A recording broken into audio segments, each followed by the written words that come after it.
Metro police say a man is in jail after carrying an assault-style weapon on Mill Creek Greenway. This is near Old Hickory Boulevard and Bending Creek Drive.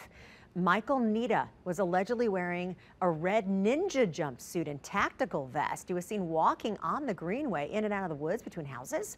SWAT officers surrounded Nita near a tree line. He was admitted for a psych evaluation and will be charged with resisting arrest. This is not his first time in trouble with Metro, by the way.